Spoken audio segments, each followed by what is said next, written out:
은혜라는 제목으로 하나님 말씀을 전하겠습니다.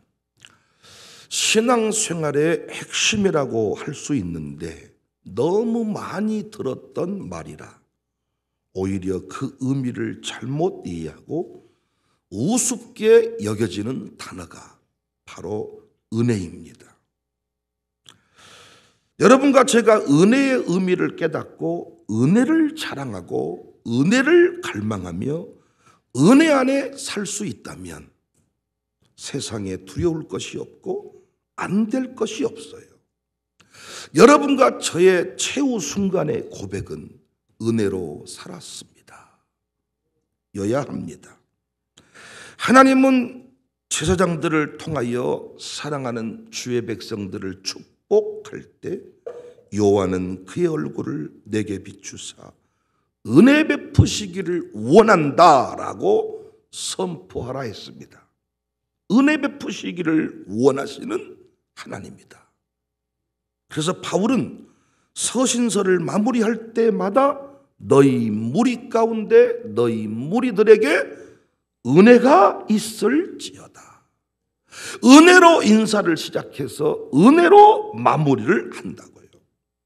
오늘 새벽 찬양 가운데서도 참 제 설교 원고를 미리 훔쳐봤는지 은혜 아니면 살아갈 수가 없네. 은혜 아니면 살아갈 수가 없네. 여러분은 은혜의 의미를 바로 알고 계십니까? 은혜를 갈망하십니까? 은혜가 무엇인지 설명할 수 있으시겠습니까? 저는 은혜를 4가지로 정리합니다. 은혜는 첫 번째 선물입니다. 은혜가 뭐냐? 선물이에요. 선물이라는 개념으로 은혜를 이해하면 우리는 이미 3가지 은혜를 받았어요. 3가지 특별한 선물을 받았다고요. 선천적인 재능, 구원, 직분, 특별한 선물입니다. 먼저 재능을 살펴보면 마태복음 25장 15절에 각각 그 재능대로 한 사람에게는 금 5달란트를, 한 사람에게는 2달란트를, 한 사람에게는 1달란트를 주고 떠났다. 베드로전서 4장 10절에는 각각 은사를 받은 대로 하나님의 여러 가지 은혜를 맡은 선한 정직이 같이 서로 봉사하라. 우리 모두에게는 하나님이 주신 고유한 재능이 있지요. 특별한 은혜입니다. 노래 잘하는 사람, 지가 처음부터 잘하고 싶어 잘했나? 노래 못하는 사람, 못하고 싶어서 못하나? 노력해서 잘 되는 경우도 있지만 많은 경우는 가지고 태어난 거야. 그래서 노래 잘하는 사람은 노래 부를 때마다 감사를 해야 돼. 하나님 감사해요. 물론 노래를 못하는데 차장팀 부름받은 사람은 더 감사해야 되고, 어쩌다 내가 이런 신세가 돼가지고 인생이 참 꼬여버려 하지 말고, 음식 잘하는 사람도 얼마나 은혜입니까? 딱 생각하면 떠오른다네. 재료를 딱 보면 딱 어떻게 될지 답이 나온다네. 이번 행사가 뭐다 그러면 착 메뉴가 나온다네. 음식 못한 사람은 어때요? 좋은 재료를 버려버리잖아요. 완전히 이상한 맛을 내고 아주 강요하고 맛있지? 맛있지? 맛있지? 음식은 맛으로 먹는 거지 믿음으로 먹는 게 아니잖아. 믿음으로 먹어주는 건 한두 번이지 어떻게 음식을 매번 믿음으로 먹어? 음식 잘하는 것도 얼마나 감사합니까? 선물을 받은 게 엄청난 선물. 공부 잘하는 거 얼마나 은혜입니까? 공부 못하고 싶은 사람 손 한번 들어보세요. 다 공부 잘하고 싶지. 안 돼. 공부 안 돼서 항상 안 나오고 엉뚱한 거 외워버리고, 그런데 날마다 노는데 시험 보면 100점이야. 안다는 선생님이 딱 가르치는 거 보면 저거 나오겠다. 저거 딱 안다는 거. 얼마나 은혜입니까? 얼굴 예쁜 사람 얼마나 은혜입니까? 잘생긴 사람 얼마나 은혜입니까? 얼굴 예뻐지려고 공사를 해보니까 돈이 어마어마하게 들어갔다. 그런데 태어날 때 그렇게 태어나버린 거야. 이야, 키 크게 하려고 한약방 가서 뭐 성장판을 찌르고 별짓거리를 다 하는데 태어날 때부터 쫙 크다. 이야, 살 빼려고 난리를 치는데 먹어도 안 찐다는 거예요. 병 들었는가 선물인가는 모르겠지만은 하나님의 특별한 은혜들이 많습니다. 이걸 우리는 주 안에서 깨닫는 거죠. 그러니까 받은 은혜가 큽니다. 두 번째는 구원이죠. 에베소서 2장 8절에 너희는 그 은혜에 의하여 믿음으로 말미암아 구원을 받았으니 이것은 너희에게서 난 것이 아니요 하나님의 선물이다. 구원이 뭐라고요? 하나님의 선물이다. 재능이 뭐라고요? 하나님의 선물이다. 은혜가 뭐냐? 선물이다. 여기서 십자가 단단히 붙잡고란 말이 나오는 겁니다. 내 노력으로 내 어떤 혈통으로 구원받은 게 아니라 하나님의 은혜로 구원받았다는 것입니다. 선물로 주어진 것이야. 그러니까 내 삶을 돌아보면 구원받지 못한 것 같아. 여기서 십자가 단단히 붙잡고 신분의 변화는 은혜로만 가능합니다. 노력으로 신분을 못 바꿉니다. 요한복음 1장 12절 영접하는 자 곧 그 이름 믿는 자에게는 하나님의 자가 되는 권세를 주었으니 13절 이는 혈통으로나 육정으로나 사람의 뜻으로 나지 아니하고 오직 하나님께로부터 났다. 여러분과 제가 구원받은 것이 하나님의 특별한 은혜인 줄로 믿습니다. 은혜는 뭐라고요? 선물이다. 어떤 선물보다 구원의 선물이 최고의 선물, 감격의 선물, 위대한 선물인 줄로 믿습니다. 세상과 바꿀 수가 없어. 그러니까 이미 우리는 은혜 받은 거지.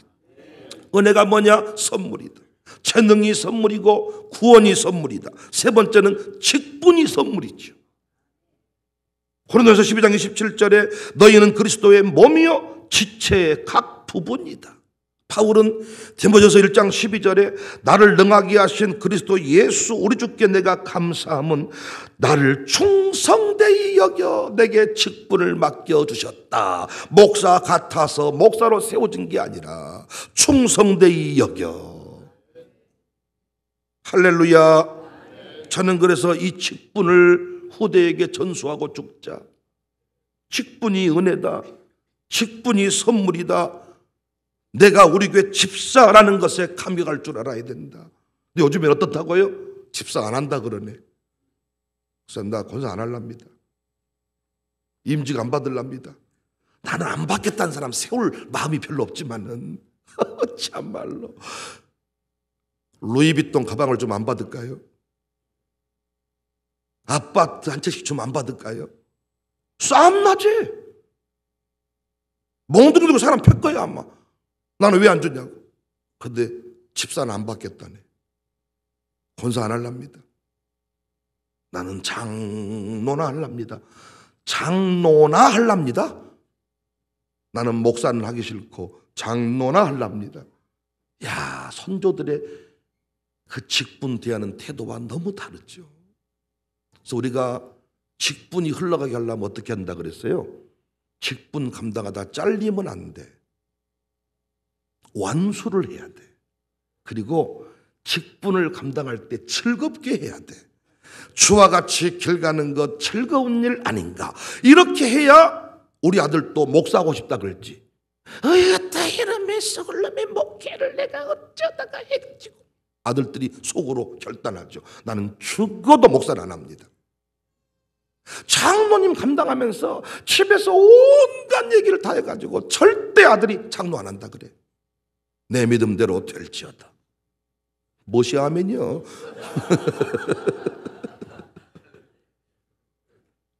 기쁨으로 감당하면 결혼 생활도 기쁨으로 하면 우리 아들 딸들이 더러워서도 결혼해야 되겠다 빨리. 그런데 네 아버지가 네 엄니가 어째 저렇게 생겨가지고 난 절대 결혼 안 한다. 즐겁게 감당해라. 은혜가 뭐냐? 선물이다. 그러고 보니 우리는 이미 세 가지 선물을 받았습니다. 선물 받으면 기분 좋지요. 날마다 이것이 감사의 제목이 될 수 있기를 바랍니다. 은혜는 두 번째, 한방이다. 한방. 양방, 한방이 아니라 한방. 이건 전화 이렇게 설명을 할 수 있는 거야. 은혜 안에 역전이 있습니다. 은혜 안에 회복이 있습니다. 노력보다 강한 것이 은혜입니다. 그래서 구원의 은혜는 찾아오는 것이라면 이 한방의 은혜는 찾아가는 것이야. 시편 31편 19절에 참 멋진 말씀이 나오더라고요. 주를 두려워하는 자를 위하여 쌓아두신 은혜. 은혜를 뭐 했다고요? 쌓아두신 은혜. 곧 죽게 피하는 자를 위하여 인생 앞에 베푸신 은혜가 어찌 그리 큰지요. 쌓아두신 은혜가 있는데 이 은혜는 누가 받는가? 달려가서 찾아가서 달라고 하는 자가 받는다는 것입니다. 히브리서 4장 16절에 그러므로 우리는 긍휼하심을 받고 때를 따라 돕는 은혜를 얻기 위하여 은혜의 보좌 앞에 담대히 나아갈 것이니라. 여러분 망설일 것이 없습니다. 급할 때 하나님 앞에 구하면 하나님이 은혜를 베풀어 줍니다. 룻이 이삭 죽기 하려고 할 때 나오미가 룻에게 보아스를 만나서 은혜를 입어라 이런 얘기를 합니다. 자기 힘으로 하루 종일 쉬지 않고 이삭을 주어본들 약 22리터 한 에바 정도 줍는데 은혜를 입으면 6배 넘는 곡식을 받을 수가 있고 나중에는 그 집 주인이 됩니다. 이것이 은혜예요. 노력보다 은혜가 빠릅니다. 노력이 필요 없다는 것이 아닙니다. 노력만으로 안 된다는 겁니다. 예뻐지려고 노력하세요. 그런데 여러분 돈을 들여도 안 예쁜 사람이 있어. 그런데 은혜가 임하면 못생겼는데 예뻐 보이는 사람이 있어. 할렐루야. 여자분들이 이렇게 예뻐지려고 하는 이유가 뭘까요? 시집 잘 가려고.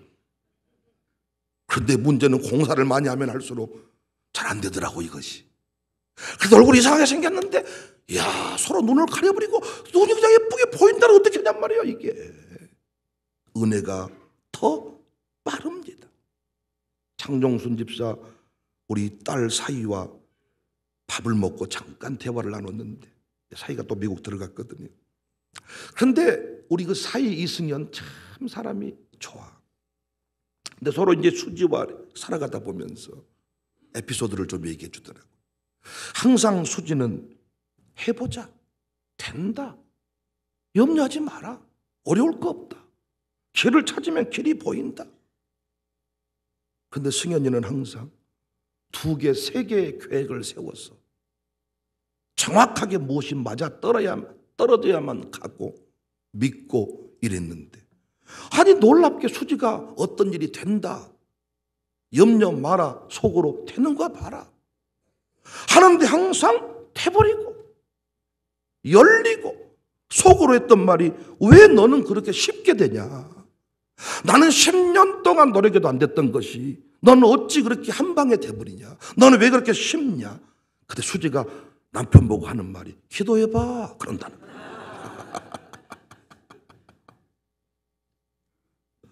은혜로 사는 것과 노력으로 사는 것의 차이를 잘 보여주는 에피소드입니다. 환경이 어려워도 은혜가 임하면 문제가 없어요. 38년 된 병자도 자기 힘으로 들어갈 수 없어서 포기하고 있는데 일어나 자리를 들고 가라 하니까 들고 가잖아요. 1 더하기 1은 2 아니 1 더하기 1은 무한대. 1 다음에 2,100원 2,200원 2,300원 다음에 이 언제 1억 죽었다 깨어나도 2,300원씩 2,400원 100원씩 모아가지고 1억 못 만듭니다. 그런데 하나님의 산수는 2,300원 다음에 10억도 되고 100억도 되고 항상 부자된 사람들의 간증이 이러합니다. 은혜는 뭐다? 한 방이다. 어떤 상황에도 포기하지 말고 은혜의 보좌 앞에 담대히 나아가서 쌓아두신 은혜를 구하시기를 주의 이름으로 축복합니다. 은혜를 쌓아두었다잖아요. 구하는 자에게 주시려고. 지갑에 돈을 빵빵히 넣어가지고 다녀. 인사만 하면 줄라고. 그냥 줄 수도 있겠지만은 그들에게 뭔가 가르치고 싶은 것이 있어서 인사해봐 10,000원 주고, 인사해봐 50,000원 주고, 달라고 해봐 주고. 똑같습니다. 내가 구하기 전에 하나님은 주시지 않아. 쌓아두신 은혜, 구원의 은혜는 찾아오는 은혜였다면 한 방의 은혜는 찾아가는 은혜입니다. 은혜의 보좌 앞에 담대히 나아갈 수 있기를 주의 이름으로 축복합니다. 죽겠다 하면서 새벽 예배 안 나오는 사람 보면 답답하기 짝이 없지요. 아니 너 죽겠다면서 필요한 게 많다면서 이 새벽에 나와서 아버지 앞에 풀어주시면 쌓아두신 은혜가 너에게 주어질 것인데 어찌 그리 큰지요. 날마다 이 은혜가 우리에게 부어지기를 주의 이름으로 축복합니다. 세 번째 은혜는 뭐냐? 제가 이해하는 은혜입니다. 은혜 베푸시길 원한다 그랬는데 은혜는 선물입니다. 은혜는 한 방입니다. 세 번째 은혜는 폭이 없음입니다. 제가 언젠가 한번 설교했죠. 보통 은혜로 살아간다 할 때 대충 적당히 산다는 것으로 이해하는데 그렇습니까? 율법 아래 산다는 것과 은혜 아래 산다는 것의 차이는 어마어마하지요. 율법 아래 산다는 것은 통제합니다. 통제해. 그런데 잔소리는 하지 않아. 그러니까 이 율법 아래 산다는 것은 그냥 내버려 둬, 지켜봐. 그러다 틀리면 뭐해? 죽여. 틀리면 죽인다고요. 율법은 말이 필요 없어. 설명하지 않아. 그러다가 걸리면 이리 와. 은혜는 다릅니다. 내가 너를 건져내겠다. 내가 너를 살리겠다. 내가 너를 변화시키고야 말겠다. 두고 보는 법이 없습니다. 놔두는 법이 없습니다. 끊임없이 간섭합니다. 그러니까 예수님을 믿는다고 하는 것이 뭡니까? 간섭 아래, 통제 아래 들어간다는 겁니다. 사람들은 청사교회 다니는 것이 참 귀찮겠다 하지만 정작 은혜로 사는 사람들은 신바람이 납니다. 지난날에는 나 혼자 결정하다가 생고생을 했는데 이 교회 와보니까 함께 결정하고 함께 걸어가니까 인도하심을 받으니까 모든 것이 너무 쉽다는 거예요. 간섭의 결론이 무엇인 줄 알기 때문에 우리는 그 간섭 앞에 나를 내던질 때가 많습니다. 목사가 이름을 불러주고 목사가 관리할 때 그 주변 사람들이 힘들겠다잉. 속으로는 그 말이 뭔 말입니까? 좋아 죽겠다. 부러워 죽겠다. 어째 내 이름은 안 불러준다냐? 이름 불러줄 때 관리할 때 똑같이 추린이 입고 왔는데 김민희 이름만 제가 불렀잖아요. 김민희는 욕을 먹었다 생각하지 않고 기분 좋아합니다. 간섭할 때, 통제할 때, 선생님 이름 불러줄 때 그것의 의미가 무엇인 줄 알기 때문에 은혜 안에 훈련이 있습니다. 은혜 안에 연단이 있습니다. 그래서 연단 중에 기뻐한다고 했습니다. 하나님이 포기치 않는 은혜, 포기하지 않기 때문에 여러분과 저는 천국에 갈 수 있습니다. 우리는 포기하고 싶잖아요. 그냥 둬버리고 싶잖아요. 근데 하나님은 포기치 않아. 은혜가 뭐라고요? 포기 없습니다. 천국은 그물이다 그러지요. 천국은 그물과 같다. 그 그물에 잡히는 게 좋아요? 안 잡히는 게 좋아요? 사랑하는 사람들께 영화를 찍다가 어떻게 대사하면서 영화 찍습니까? 나 잡아봐라.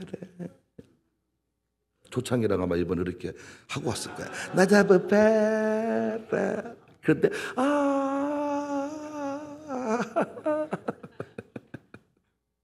그런 것도 안 해보고 결혼하신 분들은 참 슬픕니다. 나 잡아봐. 그때 하면서 탁 잡혀주는 기쁨. 사랑하면 잡히고 싶잖아요. 나는 우리 이 파워 찬양팀 중에 청년들, 우리 뭐 바롬이나 동호나 성수나 찬빈이나 그물에 걸린 놈들이잖아요. 동호는 이번에 터키까지 가네. 숫자가 좀 부족하다 그래서 동호야 터키 가야 쓰겠다. 예. 그물에 걸린 거잖아요. 근데 그 그물에 걸리기만 하면 역사가 일어나잖아요. 이 교회 그물에 걸리지 않는 사람, 가정교회 그물에 걸리지 않는 사람, 가족은행 그물에 걸리지 않는 사람은 세상 그물에 빠지더라고요. 가족은행에 안 걸린 사람 보십시오. 주식 그물에 빠져요.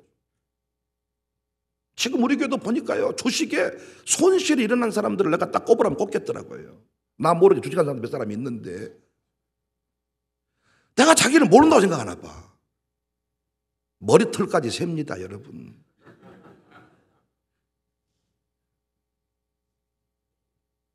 나 잡아봐라. 그러면서 잡혀주는 거예요. 목사가 부를 때 잡혀주면 지 인생이 행복해. 가정교회에서 오라 오라 할 때 와주면 지 인생이 열려. 교회에 금을 쳐놓고 지를 탁 걸리게 할 때 걸려주는 거야. 조창이가 경상도에서 이 전라도에 와가 살아가는데 얼마든지 지 마음대로 살 수 있습니다. 자취방이 탄하게 온상이 될 수 있습니다. 그런데 청사교회 그물에 걸려서 결국 거기서 오늘의 그 행복한 역사를 만들어 갑니다. 무엇이 은혜냐? 잡히는 게 은혜다. 우리는 은혜를 잘못 알고 있어. 아따, 이 교회가 율법적으로 가네. 율법과 또 우리 교회 어떤 분이 그랬다니까. 이 교회는 율법적이다고.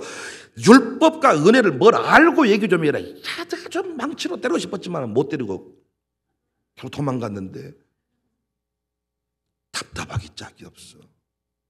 목사가 건드리지 않는 게 훨씬 편합니다. 목사가 이름 불러주는 게 쉬운 줄 아십니까? 내버려 두면 돼. 우리 교회도 내버려 둔 사람들이 많아. 왜? 건드리면 성질내니까 뭐 내버려 두는 거예요, 여러분. 그분한테 물어보세요. 좋은 거 아니야. 우리는 이 은혜를 충분히 누리고 있다고 생각합니다.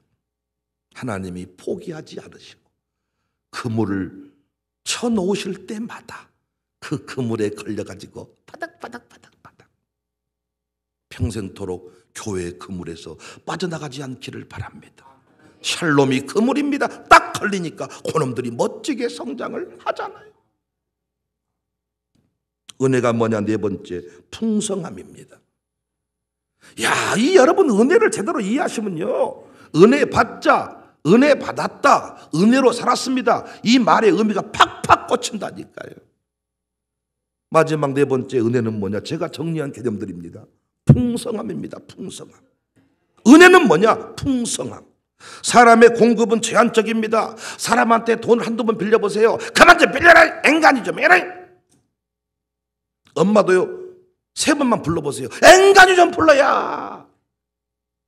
우리 하나님은 제한이 없습니다.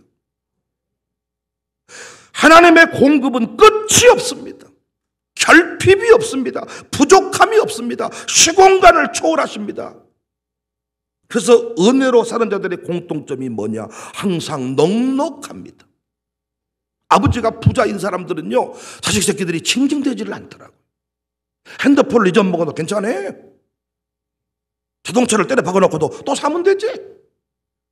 우리는 몽당연필 잊어먹고도 죽어야 쓰겠다. 살아서 뭐 하겠냐? 핸드폰 잊어먹으면 우울증 걸려버리고 이거 집을 나가버려야지 차라리. 근데 있는 집 아이들은 어쨌다냐 그런 거. 핸드폰 만드는 공장이 지 아버지 거예요. 우리는 그 보름달 빵 하나 먹으려고 몸부림치는데 지 아버지는 그 빵 공장 주인이요.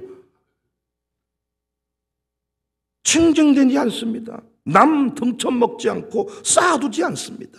그래서 우리는 매 주일마다 은혜가 풍성한 하나님은 믿는 자 한 사람 한 사람 전체를 주고 나눠 먹으라가 아니라 한 사람 한 사람에게 풍성한 은혜를 어제도 오늘도 변함없이, 어제는 줬다가 이제는 내가 아버지가 은퇴했으니 못 주겠다 이것이 아니라 변함없이 편찮고 보호해 주시네. 우리 교회는 은혜 넘치는 교회임을 확신하고 있습니다. 어려운 상황 속에서도 우리 교인들 보니까요, 징징대지를 않아.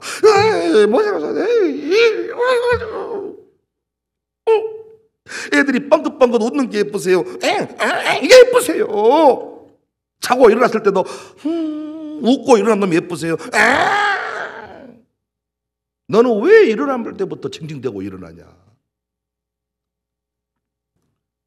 우리 교인들 보면 칭칭대지 않아, 핑계대지 않아. 없어요, 안 돼요, 힘들어요, 이게 아니에요.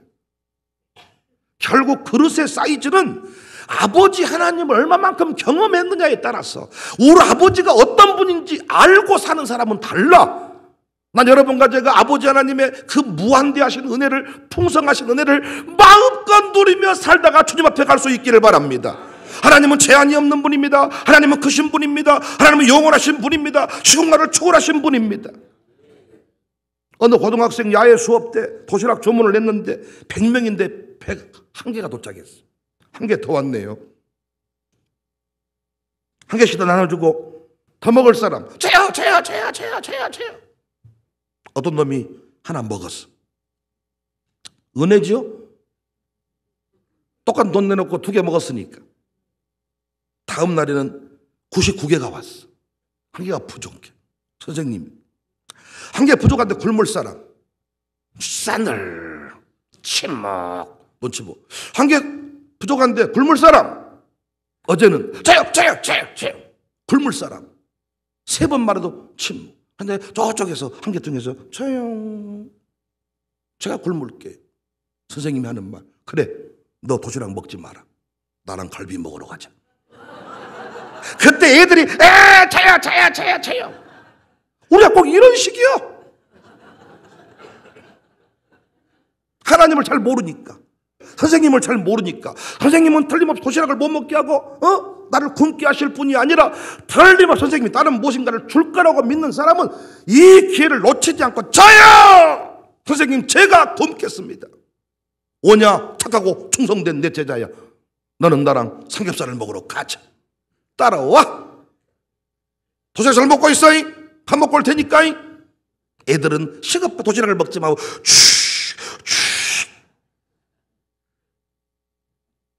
사랑하는 여러분, 은혜를 경험하시기 바랍니다. 은혜를 경험하세요. 은혜의 강물이 흘러가게 하세요. 악담하는 인생에서 격려하는 인생으로, 독을 뿜는 인생에서 축복하는 인생으로, 은혜가 풍성하신 하나님은 날마다 오늘도 한 사람 한 사람에게 부어주신다.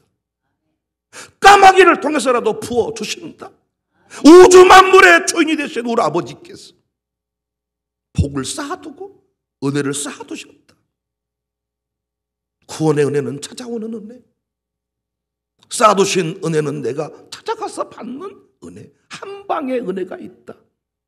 받은 선물들로 인하여 감격하시고, 오늘의 삶에 필요한 것들을 은혜로 채우시고, 그 은혜가 나에게만 머문 것이 아니라 내 아들, 딸에게 흘러가고, 가정교회에 흘러가고, 우리 교회에 다 은혜가 흘러가고, 칭칭대는 인생이 아니라 흘러서 넘치게 충만하게 살려내는 은혜의 주인공들이 되시기를 주의 이름으로 축복합니다.